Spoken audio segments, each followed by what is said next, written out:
कई बार आपकी ज़िंदगी में कुछ ऐसी घटनाएं होती हैं जिन घटनाओं के बारे में आपने पहले से सोचा नहीं होता है, लेकिन उन घटनाओं की वजह से कई बार बहुत बड़ा लेसन सीखने को मिल जाता है। ऐसी ही एक घटना के बारे में आज मैं आपको एक जानकारी देने वाला हूं। एक बार क्या हुआ कि मेरा एक प्रोग्राम अचानक लगा दिया गया मीटिंग के लिए, जिसके बारे में पहले से योजना नहीं थी। इसलिए पहले से योजना नहीं होने की वजह से मेरा कोई टिकट रिजर्व नहीं था और जहाँ से मेरी फ़्लाइट थी वहाँ तक जाने के लिए मुझे ट्रेन का सहारा लेना पड़ा। मैं सीधे ट्रेन में गया और मैंने जो टिकट चेकर थे उनसे मुलाकात की, उनसे बताया कि एक्चुअल सिचुएशन क्या है। उन्होंने कहा हमारे कोच में जगह तो बिल्कुल नहीं है, एक ही सीट है जो कि मेरी सीट है। आपको मैं इतना सपोर्ट कर सकता हूं कि मैं आपकी टिकट बना देता हूं, जब तक मुझे काम रहेगा आप मेरी सीट पे बैठना और जब मैं आया तो आप खड़े हो जाना। मैंने कहा कोई दिक्कत नहीं है, अभी हमको जिस तरह की ज़रूरत है ये भी चलेगा। मैंने टिकट बनवा ली और मैं उनके बगल में खड़ा हो गया। जब वो जाते तो मैं बैठ जाता, जब वो आते तो मैं खड़ा हो जाता। बहुत देर तक ऐसा चलते चलते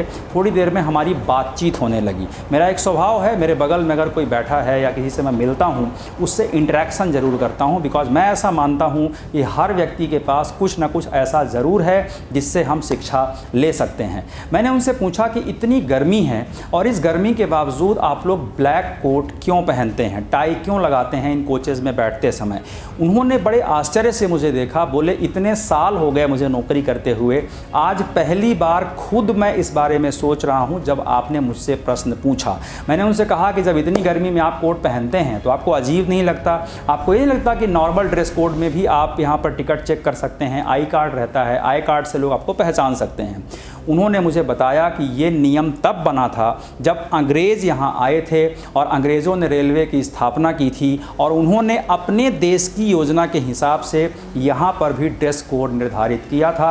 और तब से लेकर आज तक कभी किसी गवर्नमेंट ने, कभी किसी ऑफिसर ने इस बारे में सोचा ही नहीं कि इस वर्षों पुरानी व्यवस्था को हम बदल सकते हैं अपने देश के टेम्परेचर के हिसाब से। क्योंकि अंग्रेज़ों के यहाँ का जो टेम्परेचर था वो ठंडा था, इसलिए उन्होंने यहाँ पर ऐसे ड्रेस कोड बनाए। और ज़रा सोचिए कि हमारे देश के अंदर आज़ादी के बाद में भी कुछ व्यवस्थाएं आज तक नहीं बदली। हमारे वकीलों का ड्रेस कोड, हमारे टिकट चेकर का ड्रेस कोड, ऐसी बहुत सारी व्यवस्थाएं हैं जिनके बारे में आज तक बदलाव नहीं किया गया। अगर आप ऐसी कोई व्यवस्था जानते हैं कमेंट करिए कि जो अंग्रेज़ों के ज़माने से आज तक चल रही है, जबकि हिंदुस्तान में इसकी उतनी ज़रूरत नहीं है। मैंने उनसे पूछा कि ऐसा क्यों हुआ। उन्होंने कहा क्योंकि हमारे यहाँ प्रश्न पूछने की मनाही है। आप सिस्टम से प्रश्न नहीं पूछ सकते, जो चल रहा है, जैसा चल रहा है वैसा चलते रहने की परंपरा हमारे यहाँ है। और ये बात सुनकर मैं सोचने पे मजबूर हुआ और इस बारे में मैंने सोचा कि प्रश्न पूछने की मनाही हमारे समाज में क्यों है।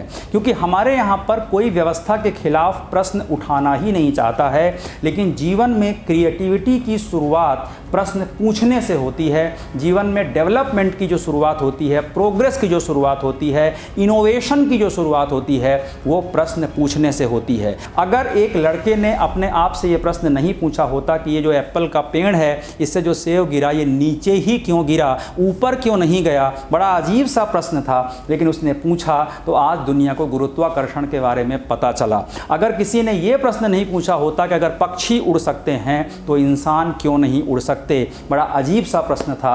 लेकिन अगर ये प्रश्न नहीं पूछा गया होता तो आज हम हवाई जहाज में यात्रा नहीं कर रहे होते। 16वीं शताब्दी तक ऐसा माना जाता था कि धरती केंद्र में है और सूर्य उसका चक्कर लगा रहा है। जरा सोचिए, कई लोगों को ये बात पता भी नहीं होगी, आज से कुछ 100 साल पहले ही ये माना जाता था कि सूर्य पृथ्वी का चक्कर लगा रहे हैं। जब गैलीलियो नाम के एक व्यक्ति आए और उन्होंने प्रश्न उठाया कि मेरी रिसर्च में ऐसा दिखाई नहीं दे रहा है, जब मैं देखता हूं तो मुझे ऐसा दिखता है कि सूर्य चक्कर नहीं लगा रहा है, पृथ्वी चक्कर लगा रही है। उस समय के जो लोग थे उन्होंने उनका बहुत विरोध किया। बोले सालों सालों से बनी हुई परंपरा को तुम तोड़ने का प्रयास कर रहे हो, हम तुम्हें बिल्कुल छोड़ेंगे नहीं। जान से मारने की धमकियां मिली उस टाइम के लोगों के व्यवस्था के हिसाब से, क्योंकि लोग ये नहीं चाहते थे कि कोई ऐसा प्रश्न उठाए। लेकिन गैलीलियो ने जब ये प्रश्न उठाया तो आज हमें पता चला कि वाकई में पृथ्वी ही सूर्य का चक्कर लगा रही है। यानी जब भी कोई इनोवेशन होता है, जब भी कोई प्रोग्रेस होती है, जब भी कोई डेवलपमेंट होता है,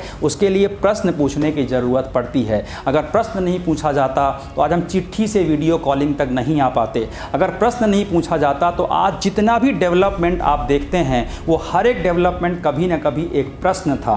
जो व्यक्ति अपने आप से सही प्रश्न पूछ सकता है, ये प्रश्न पूछने की कला में जो पारंगत हो सकता है, वो अपने जीवन को पूरी तरह बदल सकता है। प्रश्न पूछने की कला अपने आप में एक बहुत बड़ी कला है। इसके लिए मैं एक आपको टिप देना चाहूँगा कि पहली बात तो ये कि अगर आपके मन में कोई प्रश्न है तो उस प्रश्न को पूछिए ज़रूर। इसलिए मत चुप रहिए क्योंकि दुनिया क्या कहेगी, इसलिए मत चुप रहिए कि लोग क्या कहेंगे। अगर आपके मन में कोई जिज्ञासा है, उस जिज्ञासा का समाधान जरूर निकालिए। भारत एक ज़माने में विश्व गुरु हुआ करता था और विश्व गुरु होने का सिर्फ एक ही कारण था कि हमारे उस समय की शिक्षा व्यवस्था में प्रश्न पूछने की इजाज़त थी और आज की शिक्षा व्यवस्था में रटने की इजाज़त है। प्रश्न पूछने की इजाज़त नहीं है कि जो ये पढ़ाया जा रहा है वो क्यों पढ़ाया जा रहा है। बस ये बोला जा रहा है कि आप भी उस भीड़ का हिस्सा बन जाइए, रटते रहिए और प्रश्नों के जवाब देते रहिए, लेकिन आप कभी प्रश्न मत पूछिए। और इसी वजह से हमारे यहाँ क्रिएटिविटी की कमी हो गई है। ऐसा क्यों हुआ है कि पूरी दुनिया में आज तक जितने भी आविष्कार हो रहे हैं या होते हैं, उस हर नई चीज़ का आविष्कार फॉरेन कंट्रीज़ में होता है और भारत उसे एडॉप्ट करता है। अगर हमें भारत को आत्मनिर्भर बनाना है तो पहला बदलाव हमको और आपको मानसिकता में ये करना होगा कि हमें अपने आप से प्रश्न पूछने होंगे कि इसका समाधान क्या है। एक व्यक्तिगत टिप मैं आपको दे रहा हूँ। आपकी ज़िंदगी में आपकी आर्थिक स्थिति को सुधारने के लिए, आपकी सामाजिक स्थिति को सुधारने के लिए, आपकी मानसिक स्थिति को सुधारने के लिए ये प्रश्न पूछना भी एक कला है। कई बार अगर आप प्रश्न गलत तरीके से पूछते हैं तो उसका उत्तर आपके जीवन को बर्बाद कर सकता है, और अगर उसी प्रश्न को आप सही तरीके से पूछते हैं तो वही प्रश्न आपकी ज़िंदगी को बना सकता है। मान लीजिए कोई व्यक्ति दुखी है, अगर उसके जीवन में दुख आ रहे हैं, बहुत सारे लोग आपको ऐसे मिलते होंगे जो कहते हैं मेरे जीवन में दुख के अलावा कुछ है ही नहीं है। वो अपने आप से प्रश्न क्या पूछता है पता है? मेरे जीवन में इतने दुख क्यों हैं? तो उसका ब्रेन ये जवाब ढूंढने में लग जाता है कि मेरे जीवन में इतने दुख क्यों हैं। वो क्या फाइंड आउट कर रहा है कि मेरे जीवन में इतने दुख क्यों हैं, और फिर वो 10 कारण निकालता है ब्रेन, और वो बताता है कि आप दुखी क्यों हैं। यानी एक तो हम पहले से ही दुखी थे, दूसरा हमने कारण भी निकाल लिए कि हमारे दुख के कारण क्या है, तो हम और ज़्यादा दुखी महसूस करने लगते हैं। उसकी बजाय अगर हम ये प्रश्न पूछें कि हम सुखी कैसे हो सकते हैं, ये बात को गंभीरता से समझिएगा, लाइफ चेंजिंग सेंटेंस हो सकता है आपके लिए कि ये पूछने की बजाय कि हम दुखी क्यों हैं, ये पूछना शुरू कर दें कि हमारी ज़िंदगी में सुख कैसे आ सकता है। ये पूछने की बजाय मैं परेशान क्यों हूँ, ये पूछना शुरू कर दें कि इस परेशानी का समाधान क्या है। ये पूछने की बजाय कि मेरी ज़िंदगी में कुछ काम अच्छा हो ही नहीं रहा है, ये पूछना शुरू कर दें कि मेरी ज़िंदगी में अच्छा काम कैसे हो सकता है। आपका ब्रेन आपके लिए एक एम्प्लॉई के तौर पर, एक सर्वेंट के तौर पर काम करता है। उसको जो आदेश दोगे वो उसी तरह की चीज़ें ढूंढ करके लाएगा। अगर आप बुरा ढूंढने का प्रयास करोगे तो बुरा मिल जाएगा, अच्छा ढूंढने का प्रयास करोगे तो अच्छा मिल जाएगा। आज आप जिस भी सिचुएशन में हैं अपनी ज़िंदगी में, इसको बेहतर बनाने के लिए आपको अपने आप से प्रश्न पूछने होंगे और उनका ईमानदारी से जवाब देना होगा, क्योंकि आपकी लाइफ को बदलने के लिए कोई बाहर से आने वाला नहीं है। आपकी लाइफ को बदलने के लिए जिम्मेदारी आपको ही लेनी होगी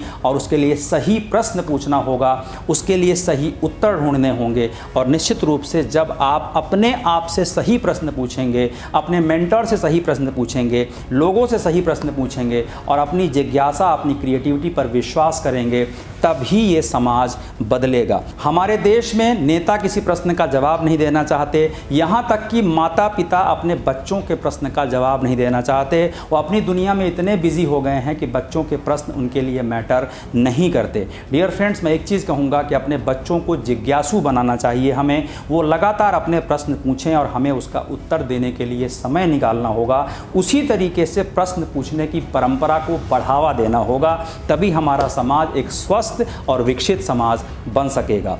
आपके पास कोई प्रश्न है वो भी आप पूछिए, कमेंट करिए। आपके प्रश्नों को हम शॉर्टलिस्ट करते हैं और जो प्रश्न लॉजिकल होते हैं, सबके लिए काम के होते हैं, उनका उत्तर भी हम लगातार देते रहते हैं। तो आइए इस प्रश्न पूछने की परंपरा को और आगे बढ़ाते हैं। आप लगातार प्रश्न पूछिए और हम आपके उत्तर समय समय पर लेके आते रहेंगे। आपको ये वीडियो कैसा लगा ये ज़रूर बताइए। अच्छा लगा तो आप लाइक करिए और कमेंट करिए और शेयर करिए लोगों को, जिससे लोगों में प्रश्न पूछने का साहस पैदा हो।